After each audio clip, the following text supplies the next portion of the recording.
Quelle est la différence entre une constellation familiale et une constellation akashique? Je souhaite vous partager mon point de vue sur cela, sachant que tous les outils sont bons, tous les outils sont sur le chemin de chacun pour pouvoir justement avancer sur nos difficultés. Alors dans cette vidéo, je vous partage vraiment cette vision des choses.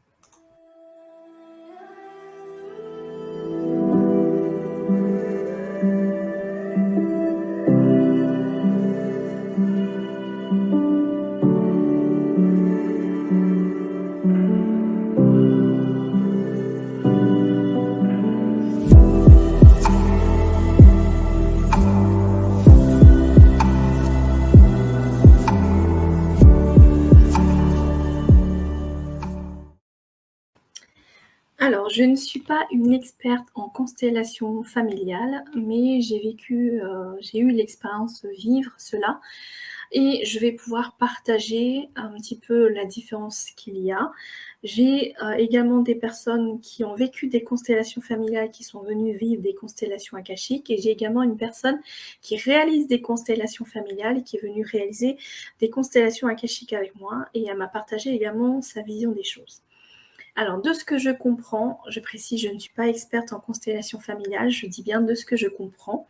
La constellation familiale, c'est cet art de venir libérer la lignée et de mettre en mouvement des âmes et de les positionner par rapport à nous pour mettre en évidence les vérités qui ont été cachées, les informations que nous n'avons pas eues à travers des gestes, des émotions, des attitudes, pour révéler cette mémoire et voir comment cela nous impacte dans notre quotidien. Il y a également la constellation systémique, familiale et systémique, donc là on œuvre sur le système et on peut œuvrer sur un système de maladies, d'organes, enfin voilà, on peut œuvrer sur plusieurs systèmes. Et dans ce type de constellation, en fait, on est là dans notre vécu, dans notre incarnation et on fait appel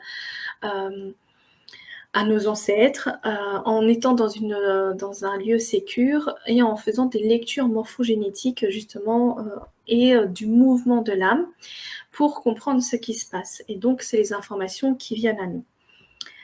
La constellation akashique, en fait, c'est nous qui allons à l'information, mais nous allons dans l'information, dans l'akasha, donc cette dimension vibratoire, qui est la mémoire de l'univers, pour aller voir la mémoire de l'âme. Je ne réalise pas des lectures akashiques des personnes qui ne sont pas en accord, mais c'est faire également de la lecture de ce plan morphogénétique, mais aussi et surtout, c'est voir la différence qu'il y a, enfin, c'est voir ce qui s'est dessiné, ce que l'on a choisi avant notre incarnation sur le plan de l'âme.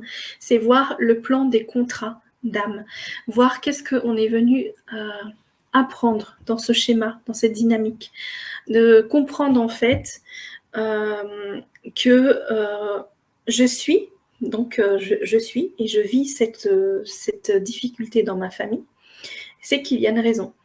Qu'est-ce qui se passe dans mon système énergétique? Donc là, on travaille sur le système. Qu'est-ce qui se passe dans mon système énergétique pour que il se passe ça dans ma vie? Donc on va voir le système énergétique, on va voir le système relationnel, donc je mets tout dans le relationnel, et le système familial où je vais connecter une mémoire du transgénérationnel. Et le système des vies antérieures, où je vais connecter la mémoire de plusieurs vies antérieures qui en fait jouent par résonance avec cette dynamique. Généralement, j'ai 3 qui veulent se révéler, parfois 4, mais ça permet de voir justement que ces vies antérieures viennent renchérir, renforcer ou envoyer des pics ou voilà, ils ont une action quand même dans cette constellation, dans cette dynamique.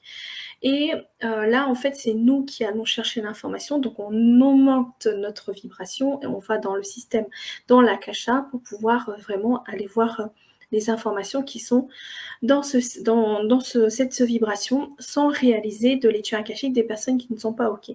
On œuvre toujours à partir de la personne, du constellé qui souhaite avoir des informations pour avancer.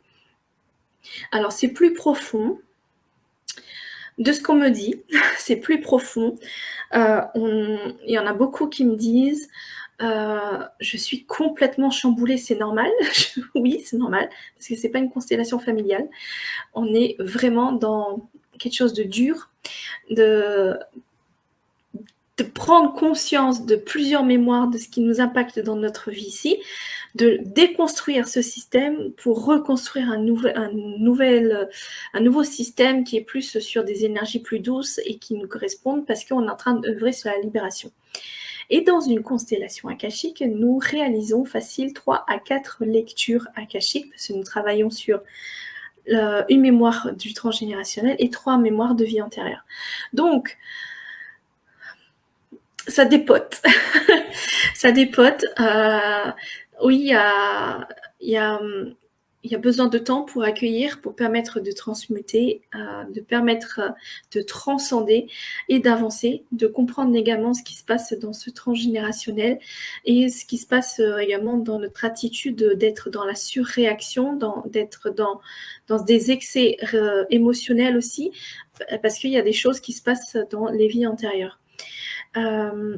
Donc, comme m'a dit une personne qui réalise des constellations familiales, il y en a un où ça passe par le corps des représentants et l'information passe par le corps et le mouvement du corps, tandis que là, on est plus dans la lecture émotionnelle, la lecture des énergies qui nous traversent. Et ce qui est important aussi de comprendre, c'est que c'est plus complet, ce système, cette constellation akashique, dans le sens où on ne va pas œuvrer que dans le familial. Alors, je vais vous citer une magnifique citation de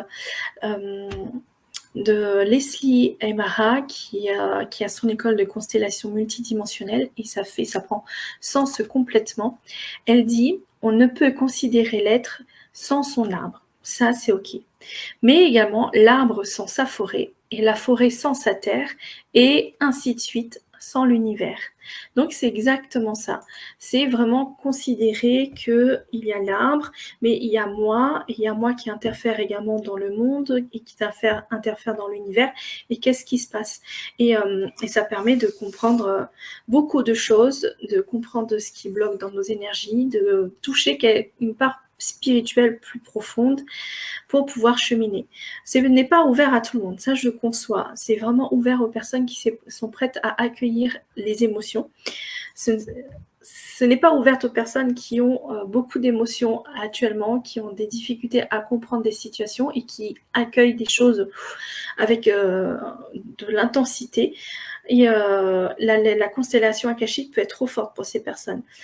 C'est OK également pour les personnes qui veulent s'ouvrir sur leur part spirituelle, tout en œuvrant sur les différents systèmes, sur le familial, sur tout le côté multidimensionnel. Parce qu'on peut aller également voir notre moi du futur pour réussir à avancer sur la bonne ligne de temps et permettre l'évolution des choses.